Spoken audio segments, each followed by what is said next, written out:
Did you watch any of them? Or you? Oh.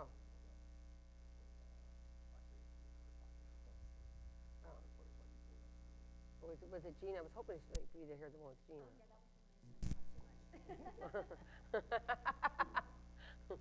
This is amazing grace.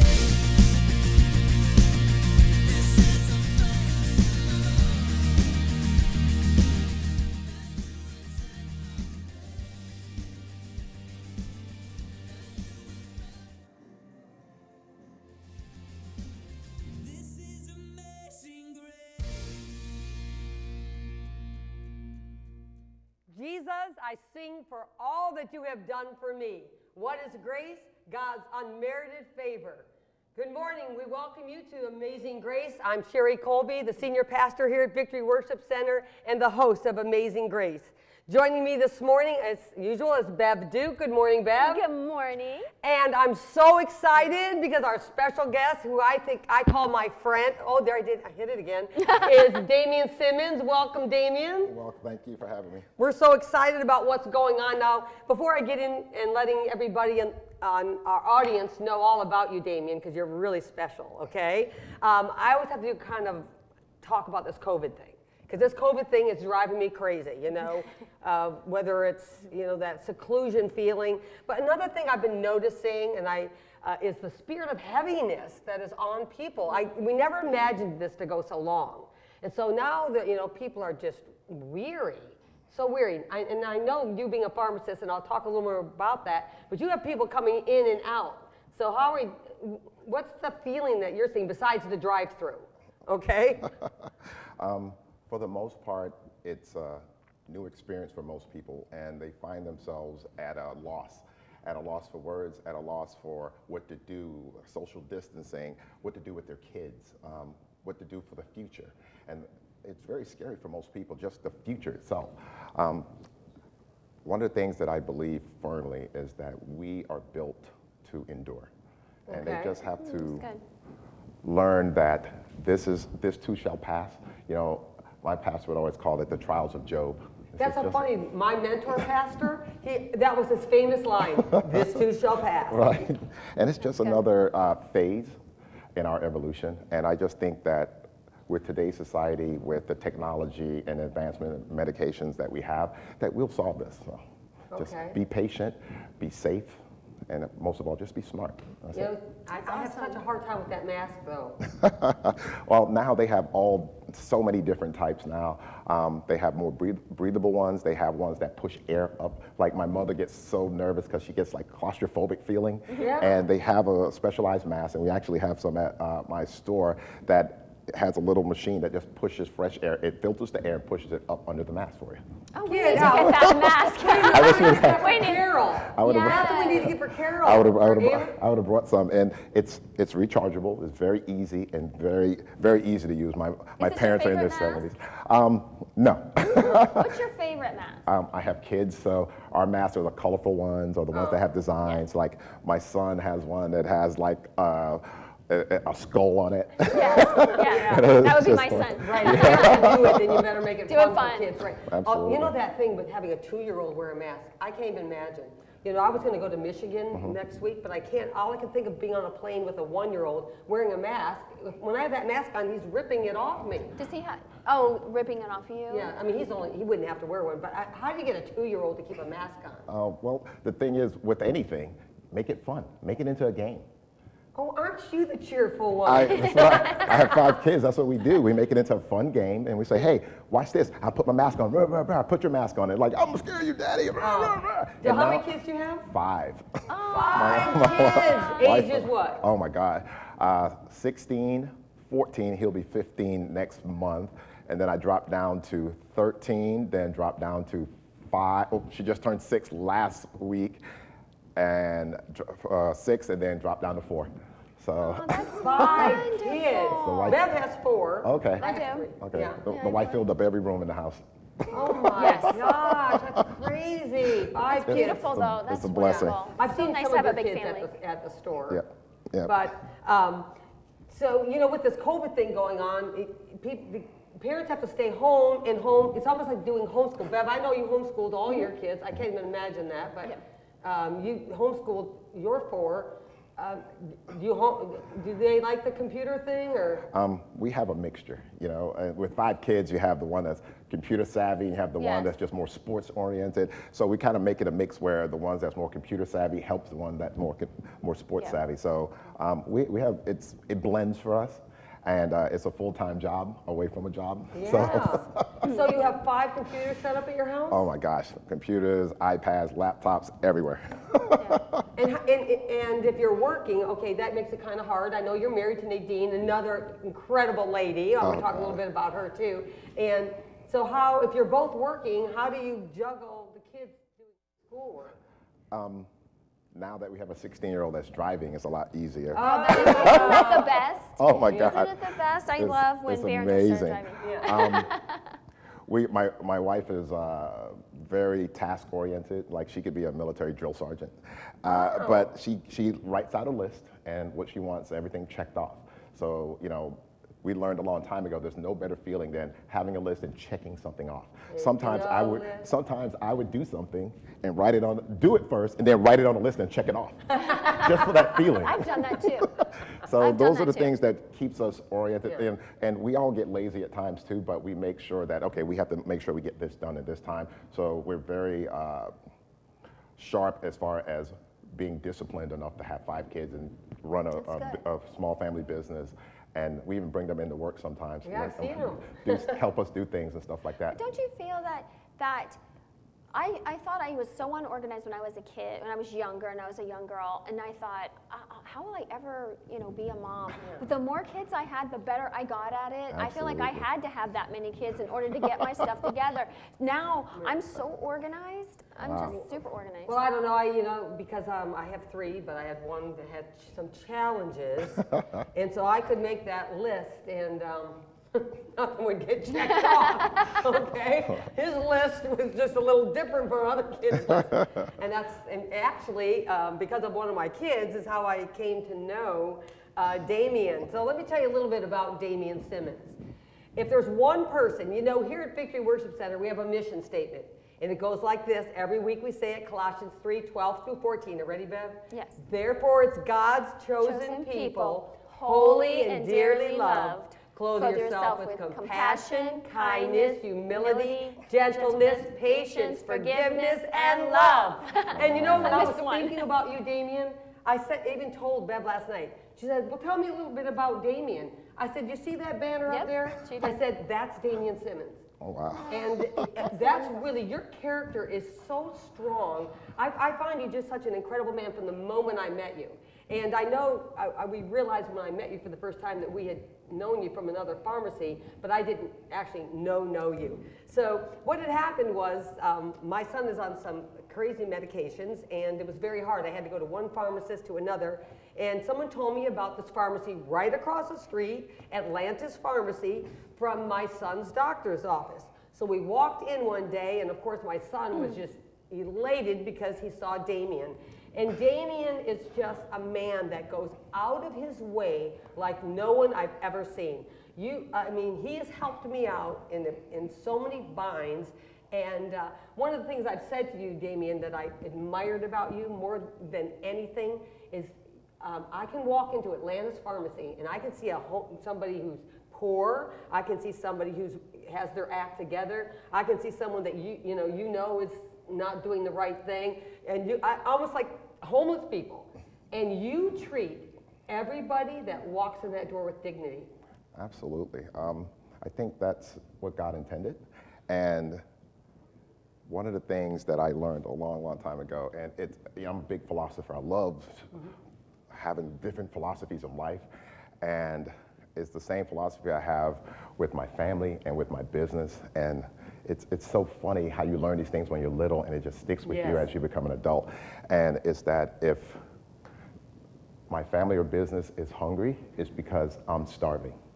I don't eat unless they eat. I don't have unless they have. Wow. I'm not comfortable unless they're comfortable. And that's the philosophy I have that I learned from my pastor and from my parents. So And putting others first. you have to. And I believe that the way you get your blessings is by blessing others. And as a kid, I learned that because I'm not a native of this country. Right. We came from the Caribbean. And my first memory in this country is my mom working as an LPN nurse over Palm Beach. And one night we had to pick her up and it was pouring down rain.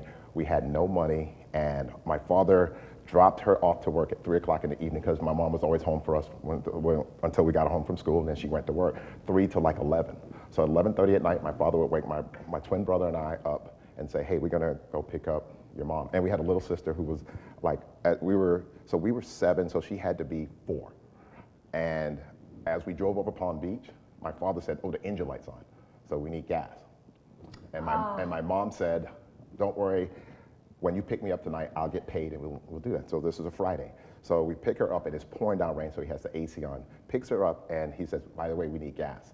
And as we're driving back over Palm Beach, and it was like, we lived in West Palm and we drove over Palm Beach and drove through all the way to Lake Worth area of Palm Beach. And on the way back, the car ran out of gas. And my mom said, oh, I did get paid. And she pulls out a check at 11:30 at night. Oh my gosh.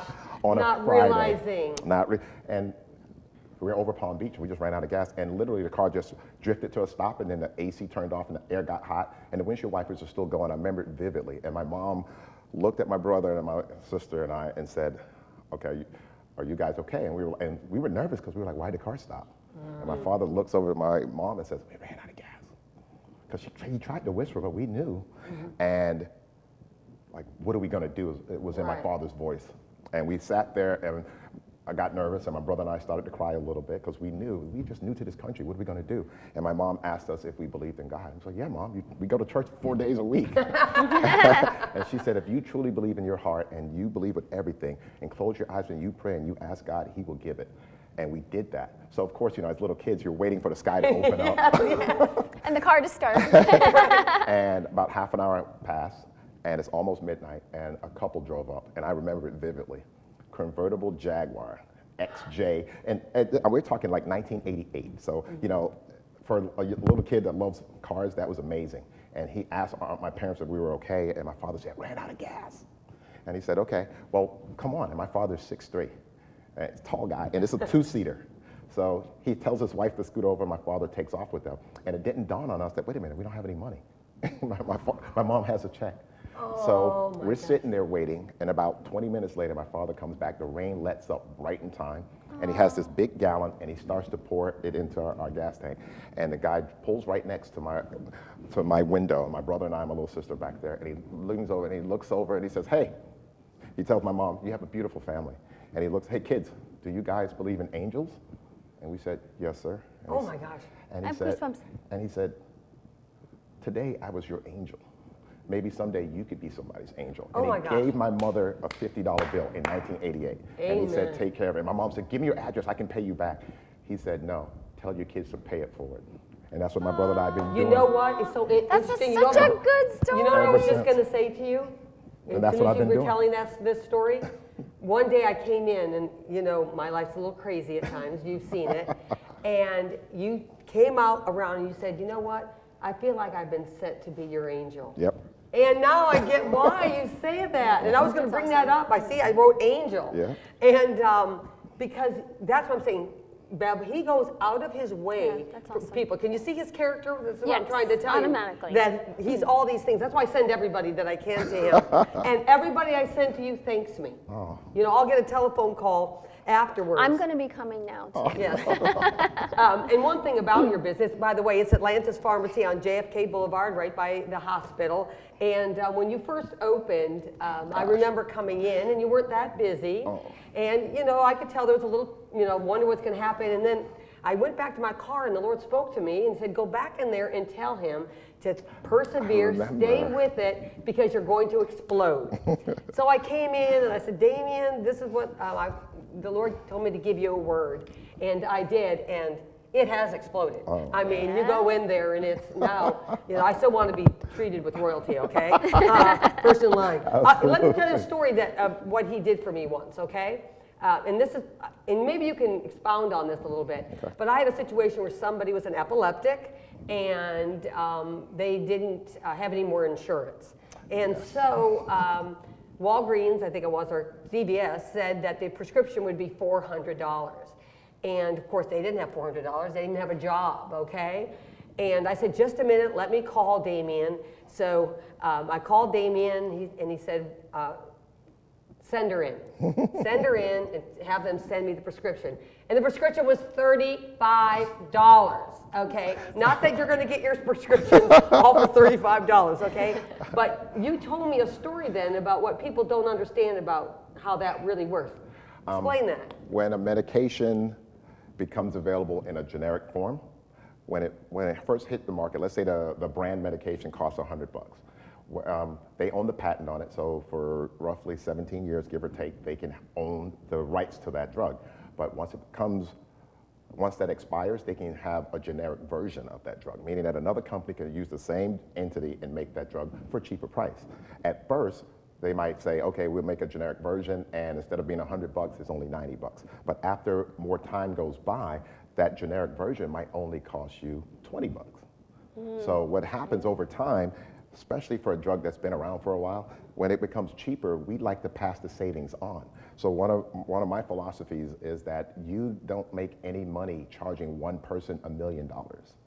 You want to have 1 million people and charge each of them $1. Then everybody comes back to you.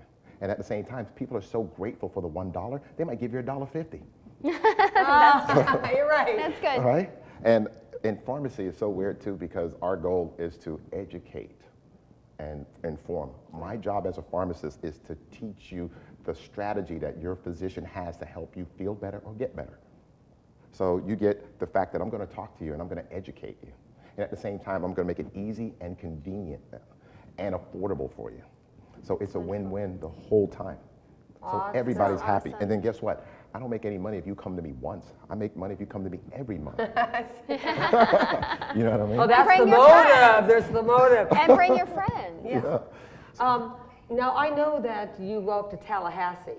Now, what do you do when you go to Tallahassee? I'm going to get some stuff out. We're a part of the Florida Pharmacy Association. So one of the things we do is we go and speak with legislation and to help with legislation with laws and limitations and things like that in our profession. So it's always good to be aware of what's going on in your profession, how they change the rules. I'll give you an example. I grew up in pharmacy. I was in pharmacy since I was 15 years old, roughly like 25, 26 years. So what happens is through that time, Wait, tell me how you got into pharmacy and then bring us in there. I worked for a small mom and pop. Okay. And after a few months, it was bought out by a grocery store, and they told my boss, who's an old guy from New York, said, hey, listen, we want you to teach us how to run a pharmacy in our business. And at first, he wasn't interested, and then it came back to him, and he said, let's do it. And he said, I'll show you ways that we can be more productive and help more people. And he was always about helping more people. And I think that's how God works. He puts people in your life that teach you how to do the things you want to do. And what happened was, because of that, we were one of the first Publix pharmacies in Palm Beach County. So you worked for Publix. I grew up in Publix. Pastor Craig, you'd like to hear that. Okay. And one of the things that was really great was Publix was such a great company because their core essence was about helping others and taking care of the people that help you take care of the people. So that's the key. So just to tell somebody to go do that and take care of them, are you taking care of the person that you're telling to take care of the people? Oh, you see what I mean? Yeah. I get it. So you don't want, and that's the feeling you get when you come into our store, is that our people enjoy what they do. Oh, it's a happy place. And that's what it is. If you enjoy what you do, it oozes from you. And You know, everybody I can don't tell. find that at every pharmacy. I have to tell you that. It seems like they're very unhappy or they're bothered by you being there. No, you know what? I was It's just thinking, true. Yeah. When you walk into Atlanta's Pharmacy, Bev, it's like going back in time, Yep. even though it's big, back in time, like when I was a kid, and the way it would be when you went into a store, or the way you were treated, or it's just so Like, it's so different. I can't wait to go. And then it's always like, it's never like, oh, I have to go to the pharmacy. It's like, oh, I get to go to the pharmacy. Because especially when you can walk in. Because there's Kathy over there, and Sean's the other pharmacist. Yes, And now it's packed with students, and we'll talk about that in a minute. Everybody has a great personality. Everybody's talking back and forth, and it's cool. It's a cool place. You just got to go. I'm going. It's so funny too because, you know, my first boss used to always teach us all the time. He was like, you know why they call it work? Because it's heavy and it's hard. What if work was fun? What if you couldn't wake up and say, who can I help today? What can I do today? Who can I make a difference? Thank God you were here today for me. Because somebody was there for me. I was telling you about my brother and I. My twin brother is a sergeant for the sheriff office. And I was going to bring that in And because does I he want live to get here? into that Yep. too. Does he live here too? Yes, he does. Okay. He's Palm Beach County Sheriff. He's a sergeant, and he's in charge of Belglade now. Oh, okay. And one of the things he That's does, not an and easy you can, area. and you can look him up on pbso.org. They have videos where they're helping a lot of the indigent and the more needy people out in Belglade, especially that don't have it as well as we have it on on the east side here. And they offer all kind of programs, and he's done talks for the schools, and he's done teaching with the youth, everything. So it's amazing the impact that he and I have and this community that we grew up in. How was it growing up with a twin? People ask us that all the time, and it's so funny. It's like growing up with a brother, except for you could beat him up without really getting in trouble. He's my size. I remember when I found out you were a twin, one day you said, come here, go outside, I want you to meet my brother. And I walked out and they're identical twins. Oh, they are? So Okay. I said, well, God knew that you were so good looking, he had to make two of you, Damien. So, Oh, it's yeah, so it's so funny. crazy. How is your brother handling a lot of stuff that's going on right now? It's such a challenge for him.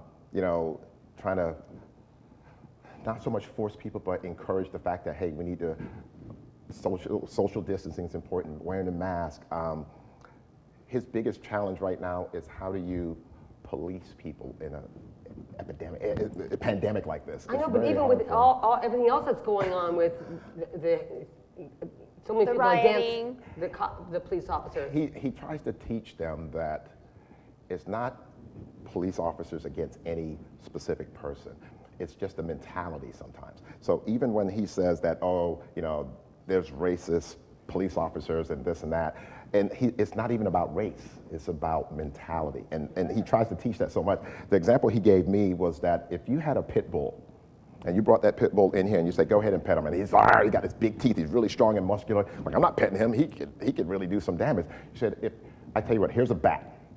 If he tries to bite you, hit him on top of the head as hard as you can with that bat. And you go to pet him, and he sneezes. What are you gonna do? You're so scared, you're gonna hit him with the bat. That's what's happening. Yeah, I so agree. it's a mentality because Really agree. because you know, you grow up, dogs are dangerous. That pit bull is one of the dangerous dogs. So if you think that way all the time, it's like my brother is 6'1", he's about 220 pounds.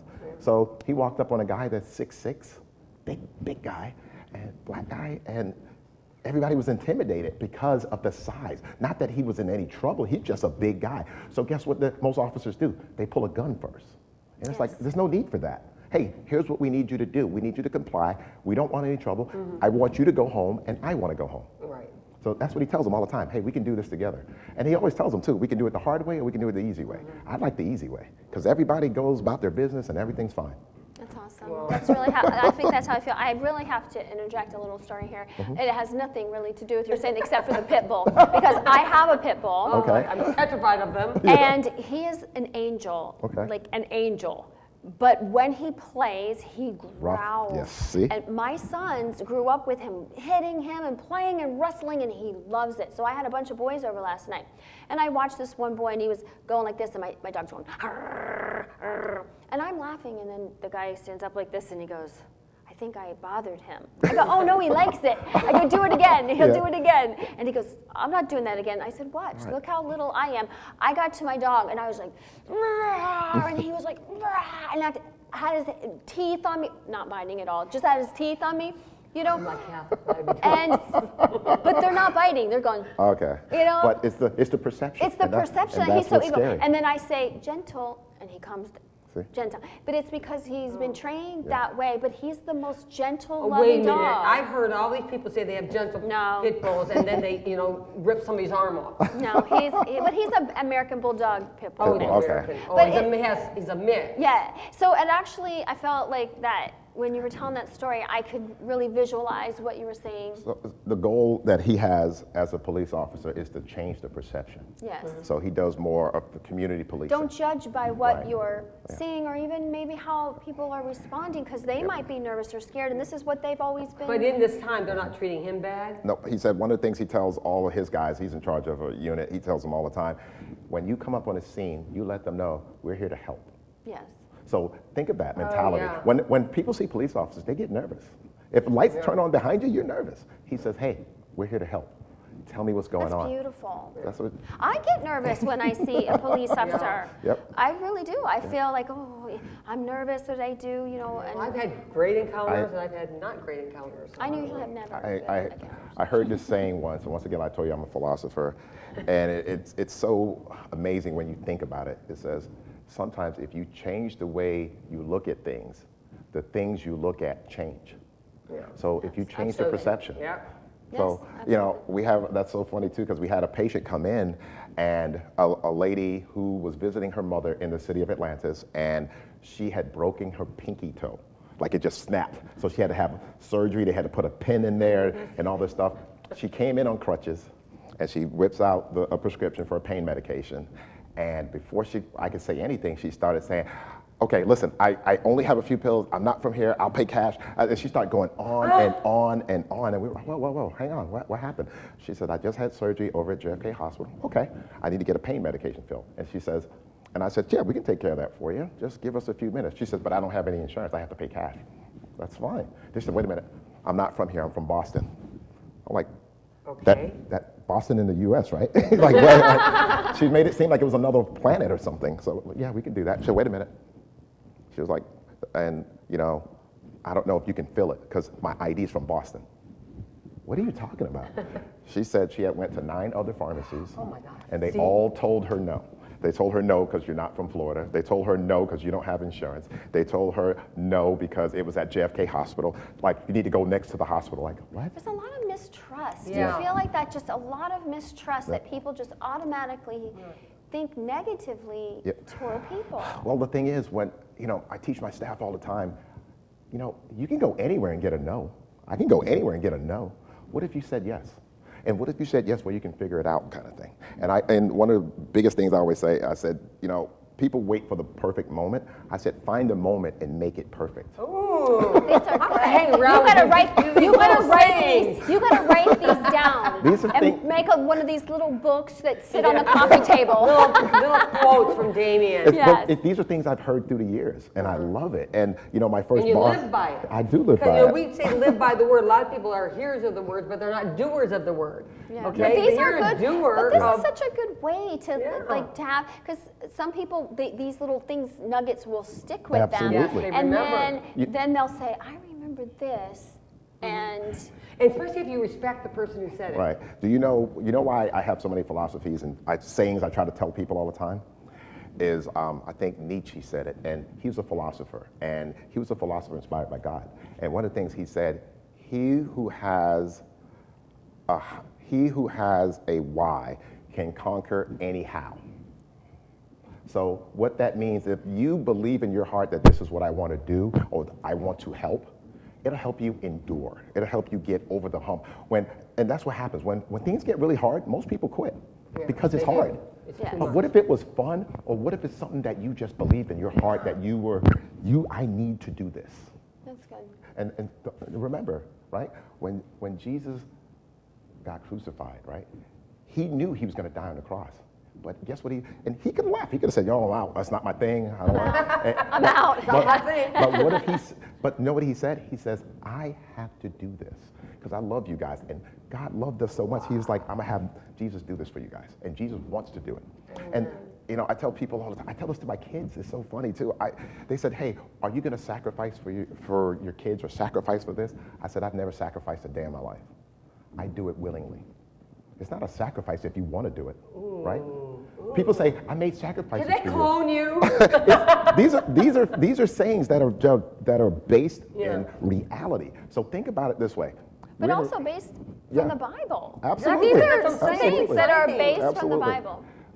I want to do this. So think of it this way. We're in a relationship and you say, my husband did this for me because he sacrificed. No, I didn't. I wanted to do it because I love you.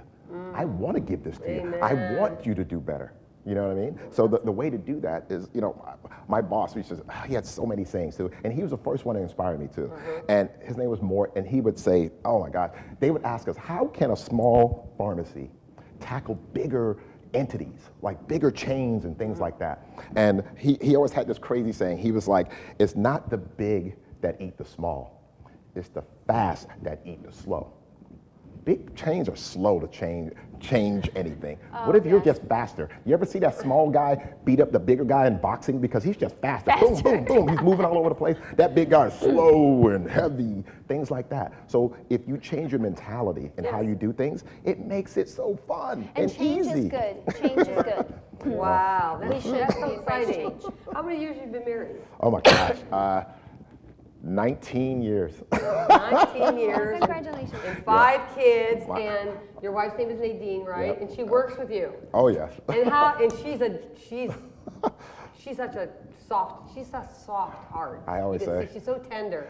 She's a pistol. But he's a drill sergeant, though. Yes, Those yes. Oh, underneath, she keeps you in line, is that it? Absolutely. What's it like working with together? I don't think my husband and I could work together. We poke fun at each other all day, but one of the things that my brother and I talked about when we were growing up is that, you know, when you get married, you want to marry your best friend.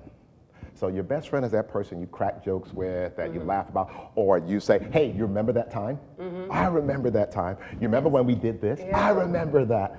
And if you have somebody like that in your life, you have to cherish them, even though sometimes you kind of take them for granted. But if you work with them, oh my gosh, you spend more time together and they see your struggles through work and you see their struggles. Yeah, and it's you're easy to struggling relate. together. I see how you compliment each other. So that's pretty cool. We have a really good time and we have such a great staff and it's just amazing. And I believe that this country is built on a melting pot, and we have a melting pot. We have all nationalities. We we have old and young, and upstate New York and Connecticut, and we have Texas, from all walks of life, and we blend together and we have fun because we understand each other's background. And if you understand what makes each other tick, and then here's our common goal, is how many people can we help? And one of my mentors, Jim Henderson, always said he said, you want to have your pharmacy where people just generally say, go to the pharmacy, and everybody knows what you're talking about. You don't have to say your name. Yeah, that's good. Go to Do you the plan pharmacy. on leaving your pharmacy with your kids? Are they going to get in the business? And I'm not sure which direction they want to go. The only thing I tell my kids is that I need you guys to pay it forward, one, and make sure that you achieve. I believe every generation should do better than the previous generation and leave their mark. yes, I agree. What mark are you That's going to what leave? I tell my kids all Yeah. the time. I tell that to my kids and that's how I pray for them too. I pray 2 things: that they would know Jesus and God better than I ever knew him, Okay. and love him more than I ever loved him. Okay. So those are my 2 prayers for That's my awesome. kids. But also that they would be better than I was, that they had the tools younger than I had Mm-hmm. growing up. You know, like I didn't get some of these things until I was in my 40s, believe it or Right. not. So I wanted my sons, my daughters to get health and wholeness and fullness young. That's awesome. So that then they can go help others all their life, all Right. their life. Right. I notice when I come into the pharmacy now that there's so many people in there. So the Palm Beach Atlantic students, they're being doing their internship, or what are they doing there? Because there's so many of them. My first boss taught me really well because I was always the kid asking numerous questions. And one of the questions I asked him was, how do you define success, or how do you do anything to be really successful? And he said, there's nobody that has done anything significant by themselves. So you need to partner up. That's good. So we partnered up with the college, Palm Beach Atlantic, because they're a Christian school, and they offer the pharmacy program where we could help mold the next generation of pharmacists. And one of the things I teach them is that I'm gonna teach you how to think like a pharmacist. When you come into this profession, you come in to help others. You know, I have this thing where I call it making meaning. And, you know, if you're there to make meaning, the money will come. But some people go and start off with the money, chasing the money, but they never get the meaning. Then they end up not making any money. And not being happy either. Right. So there's 3 ways to really make meaning. First thing you got to know is that when you're trying to make meaning, the first thing you're trying to do is improve the quality of life for others. Yes. That's most important. If you're going to be a pharmacist or a physician or a nurse, that's automatic. And the second way is to right a wrong. You see something that's not right or broken and you want to fix it. And that's what we do in our community. We want to help others so we can help, like the homeless. Why are you homeless? We can help get you out of that. You know what I mean? Or why are you sick? In today's society, there's no reason why a lot of the diseases and things that are happening should be happening. We can help fix that. And that's right and the wrong. And then the last thing is because you want to prevent or stop the end of something that you want to see, prevent the end of something good. Because a lot of times, if you don't help others, they kind of let it go away. And all of a sudden, nobody's helping others. So if you help as many people as you can and you have this philosophy of making meaning, it makes the world a better place, you become a better, and guess what? People start to see it and they come to you and they ask you, hey, can you help me? Can you help others? And that's what I think the whole world's all about. And that's what being a Christian is all about. Right, and that's so evident. You know, I have another testimony to give about you. You know, Shamika Mixon, she's been through so much, right? Yes. And Betty is very active here at Victory. And I had said to Shamika one day, she was looking for a medication, and I said, oh my gosh, you gotta go to I was calling you my pharmacist, to my pharmacist, you've got this, he's amazing, he'll get anything you need. And anyway, make a long story short, it ends up that he grew up with Shamika. Yep. So he High school. He said Oh, she that was was so awesome. I did Oh, get to isn't hear that a little cool? bit of that story. And she was really a very popular girl. He told me all the boys liked her. Oh, She yeah. is so cute. She still is. You know, she just went through another surgery. She's doing good. But Shamika had a friend, all right, and he's in a wheelchair now. And so, remembering what I had said, she said, well, go see Damien. Yes. So she sent him, he's in a wheelchair, he gets there, and Damien helps him out. Yeah. Come to find out, Damien shared the story with me later, he starts to cry. Yeah. He said that nobody would help him. Nobody would help him. I guess they maybe thought he was a fake or whatever.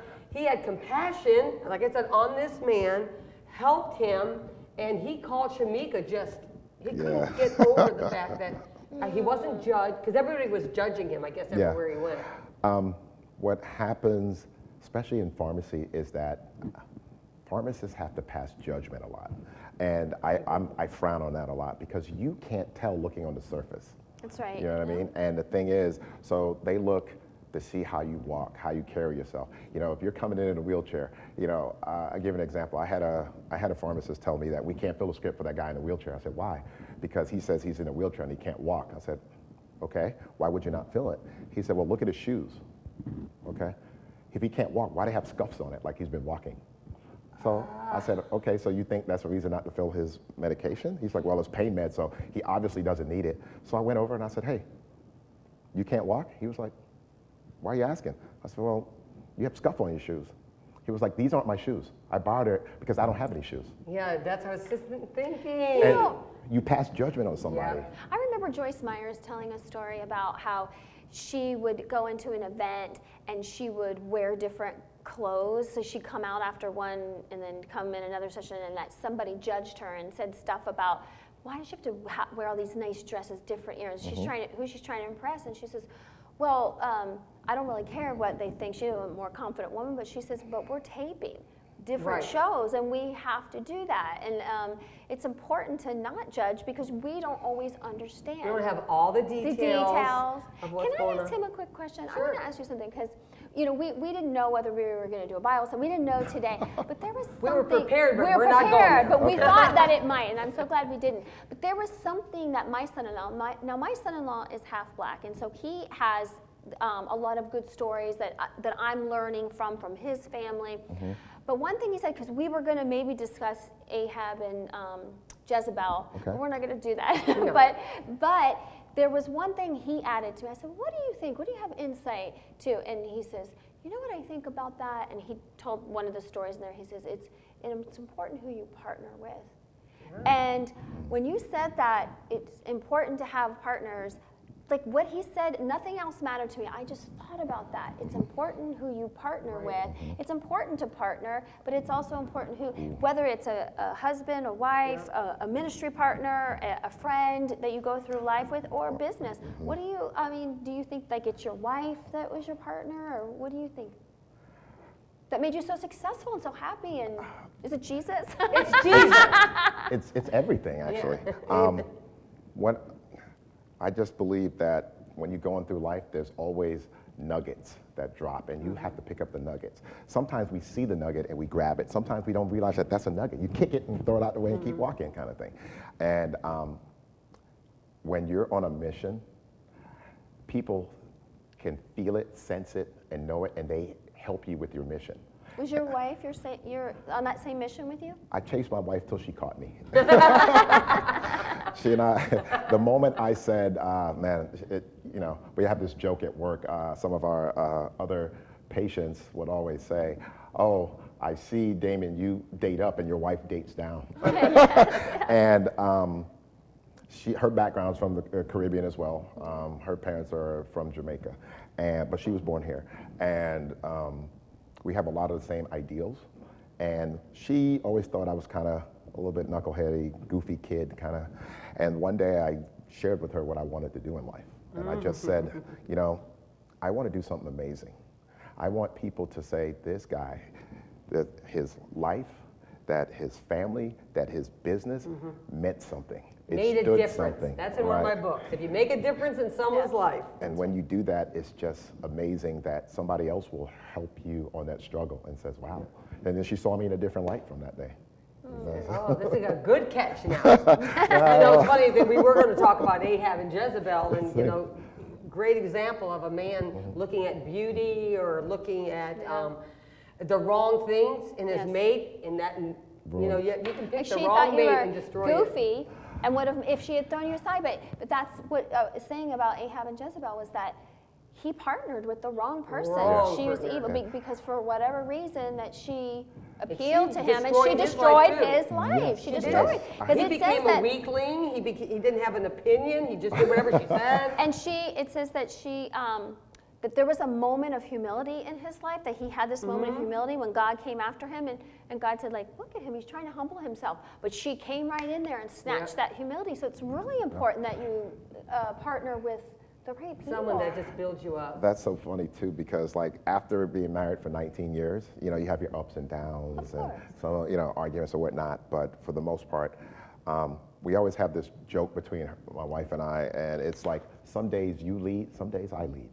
You know what I mean? And I think we call it. Oh, could you tell my husband that one?